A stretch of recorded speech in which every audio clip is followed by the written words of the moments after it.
Hey, ladies and gentlemen, welcome back to the channel. As always, it is Nick here, back with your daily crypto news and analysis. And today we're going to be talking about Quant Network, aka Q&T. So let's just dive in and let's talk about a few things. So, first and foremost, I want to start with this tweet from Just a Tech Guy on Twitter.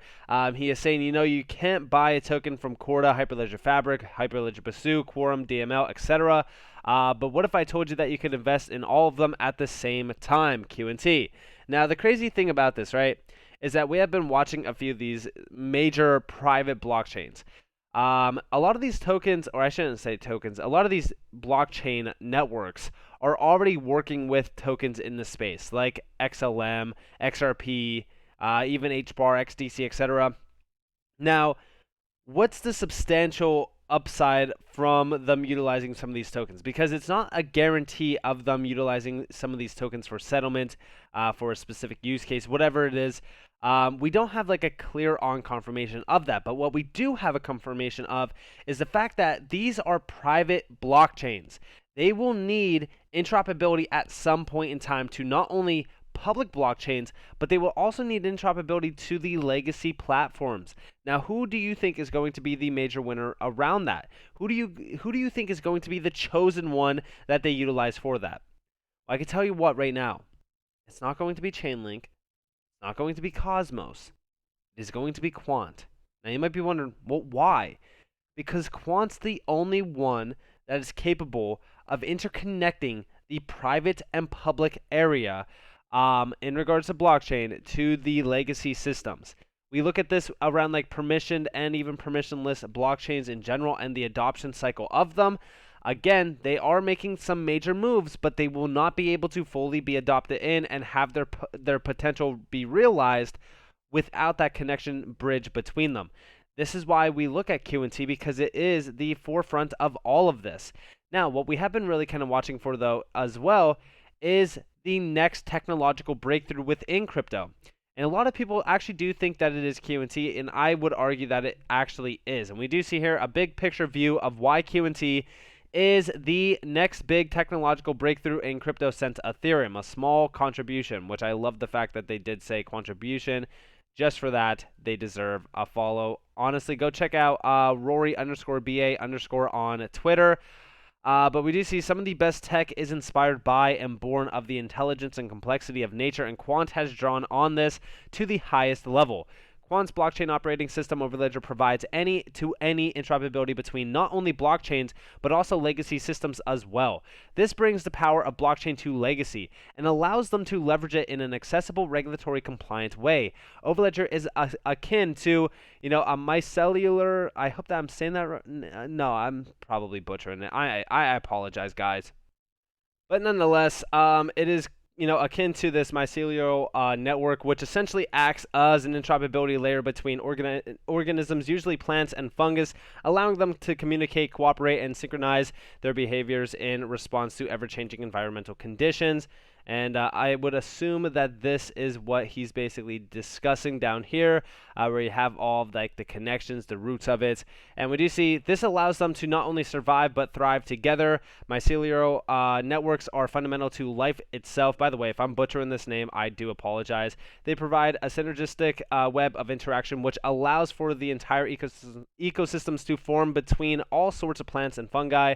Without it, trees would not be able to synergize vital survival mechanisms, and crops would not, to be able to fixate nutrients from the soil. You guys are probably like, what is he even talking about at this point? Has he totally spiraled out of control? No.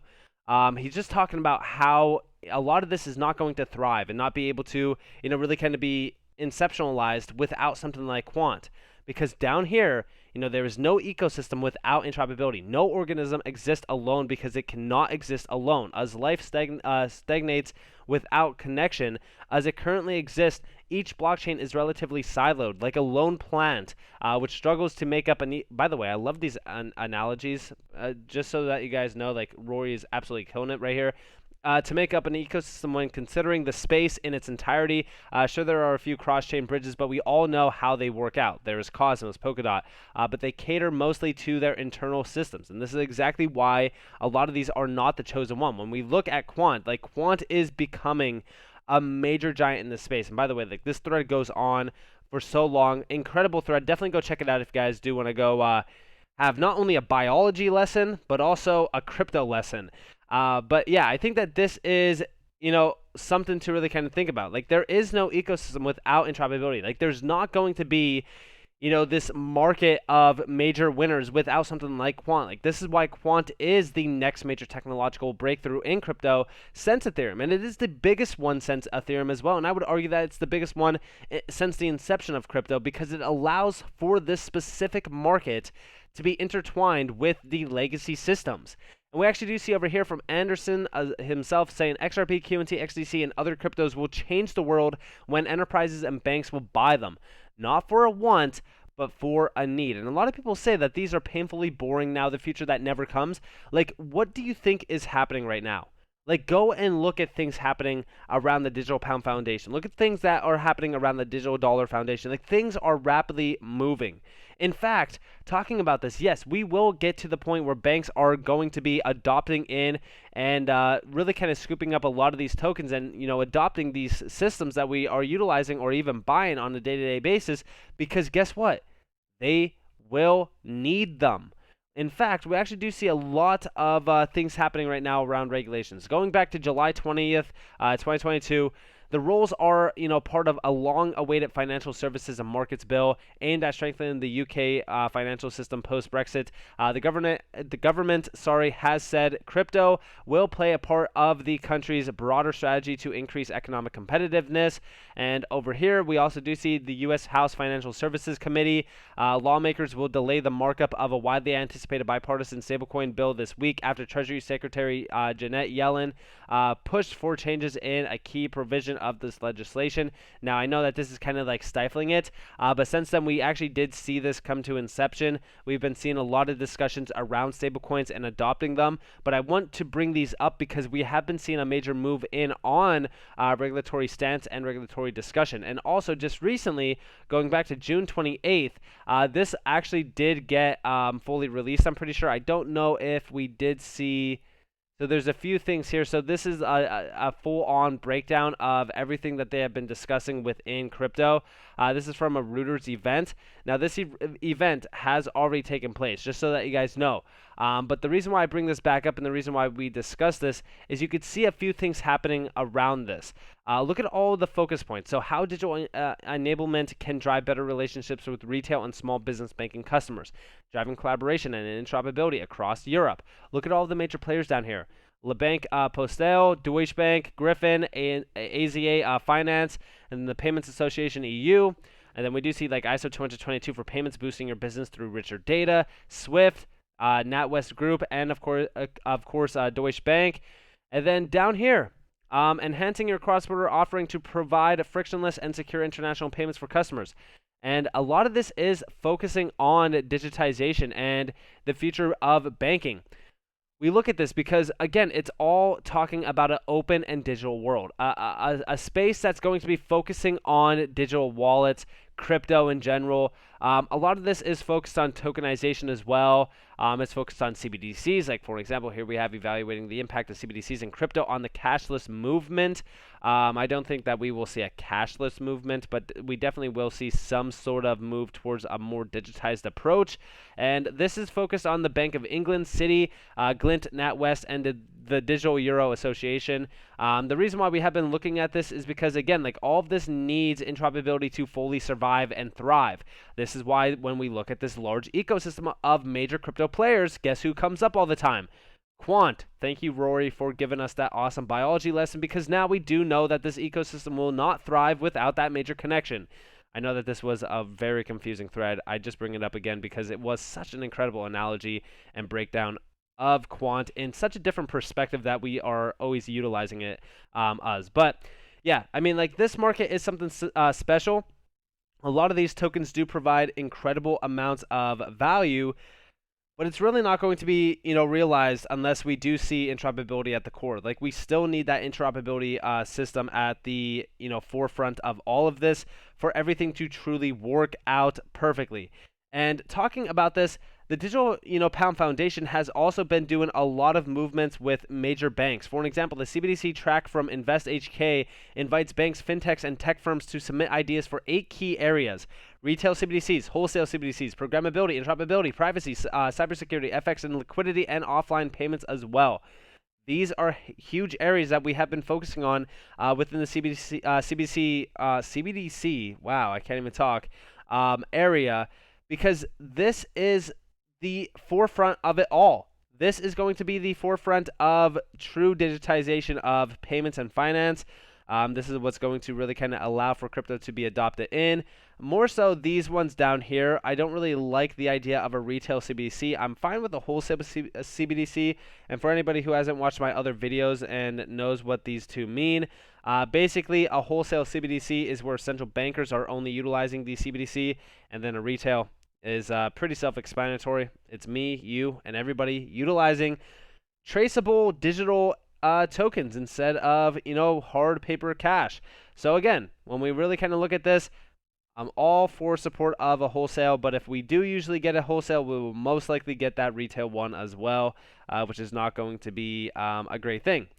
But again, we can't stop what is coming. I do believe that it is inevitable, as we have been seeing a lot of things being moved around the world. I mean, for an example, Australia, wholesale CBDC. Wholesale transactions could include cross-border payments and settling securities transactions, particularly as settlement times shortened from the 2-day time frame that is common in many jurisdictions. Again, the efficiencies of these are too great to ignore. And over here we do see the lab will let central banks, commercial banks, and payment firms experiment and pilot CBDC issuance, payments, programmable money, and even offline payments. Its scope spans retail CBDC, wholesale, and even cross-border payments. FIS is the latest payments firm to launch CBDC Lab. Remember, we really kind of paid attention to FIS just recently in a video because they are focusing on the CBDC area, and they do hold, or I shouldn't say hold, but they manage over 50% of the world's wealth. It's very substantial. And last but not least, to wrap this up, we do end this off with just recently on August 11th, a key driver behind putting caps on the quantity of digital euros in circulation is to avoid bank deposits switching to central bank money en masse. This could impact the ability of banks to lend money and also have a knock-on effect on the economy. All of these areas are warming up. They are moving in on CBDCs. The digital euro itself is going to be such a huge disruption. And it is going to be a disruption heard around the world. I want you guys to pay attention to this area. And the reason why I want you guys to pay attention to this area is because all these CBDCs, they still need something at the core. We look at the things happening in LAC, or I should say with LAC chain, with Quant. They are trying to create that digital token. They're trying to really kind of move a lot of things around. They're connecting major areas. A whole continent is being connected. They are at the forefront of digitized adoption and disruption. This is why I do think that Quant is going to be a major winner going forward. I think that when we look at the utility tokens around CBDCs, around the banking sector, Quant definitely holds a very substantial role. It is almost like you don't get the entire car without the tires, right? And it really is something remarkable when you look at this market and you kind of take a step back and you go back 5 years ago, even going back a year ago, things have changed rapidly around the space. So to me, the time in crypto goes by so fast, and a day in crypto is like, it's insane. Things happen so quick in the space.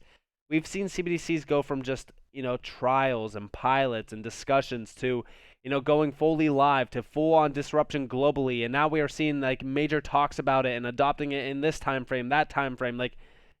Things are happening and evolving very quickly and in such a short amount of time. In the last 8 months, so much has happened around the space, and it is truly remarkable to be a part of it. So with that being said, I hope that you guys enjoyed this video. If you guys did, definitely leave a like, subscribe, turn notifications on if you guys have more free content. You guys are more than welcome to follow me on Twitter and join the free Discord down in the description below. I hope that you all have a beautiful day, beautiful night, wherever you guys are on this beautiful world. This has been Nick. Peace out, guys.